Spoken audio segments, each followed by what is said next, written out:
আগামীকাল ত্রয়োদশ জাতীয় সংসদ নির্বাচন অনুষ্ঠিত হবে এবং সেই নির্বাচনকে কেন্দ্র করে ইতিমধ্যে আজিমপুর গভর্নমেন্ট গার্লস স্কুলে আমরা দেখতে পাচ্ছি যে ভোটের যে সরঞ্জামাদি রয়েছে সেগুলো এসে পৌঁছেছে এবং এখানে আমরা পেছনে যেমনটি দেখছেন যে ভোটের ব্যালট বাক্স সহ ভোট গ্রহণের জন্য যত ধরনের সরঞ্জামাদির প্রয়োজন রয়েছে সবগুলোই কিন্তু ইতিমধ্যে এখানে এসে পৌঁছেছে। আমরা দেখতে পাচ্ছি যে লেগুনা করে সেই সরঞ্জামাদিগুলো নিয়ে আসা হয়েছে এবং এখানে স্বেচ্ছাসেবী সংগঠনের সদস্যরা সহ আইন শৃঙ্খলা বাহিনীর সদস্যদের উপস্থিতি আমরা লক্ষ্য করছি যাতে কোনো ধরনের বিশৃঙ্খলা তৈরি হতে না পারে।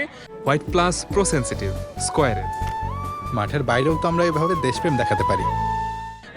যৌথ বাহিনীর কিছুক্ষণ পূর্বে তারা এখানে এসেছিলেন, এসে আবার চলে গিয়েছেন। পাশাপাশি এখানে পুলিশ সদস্য এবং আনসার সদস্যদের উপস্থিতি আমরা লক্ষ্য করছি, যারা সকলে নিরাপত্তার স্বার্থে এখানে রয়েছে, যেহেতু ভোটের এই সরঞ্জামাদিগুলো বেশ গুরুত্বপূর্ণ ইস্যু ত্রয়োদশ জাতীয় সংসদ নির্বাচনকে কেন্দ্র করে। সো এই নির্বাচনের একদিন আগেই আজিমপুর গভর্নমেন্ট গার্লস স্কুলে এগুলো নিয়ে আসা হয়েছে এবং সেগুলো ধীরে ধীরে ভেতরে নিয়ে যাওয়া এবং এখান থেকেই মূলত প্রতিটি কেন্দ্রে ভোট কেন্দ্রে মূলত নিয়ে যাওয়া হবে এই সরঞ্জামাদিগুলো। তো আমরা দেখতে পাচ্ছি যে আইনশৃঙ্খলা বাহিনীর সদস্যরা সেগুলো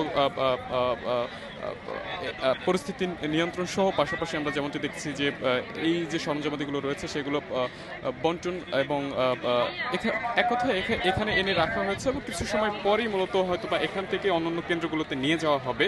আমরা যেমনটি দেখছি যে এই স্কুলের মাঠে এই সরঞ্জামাদিগুলো রাখা হয়েছে।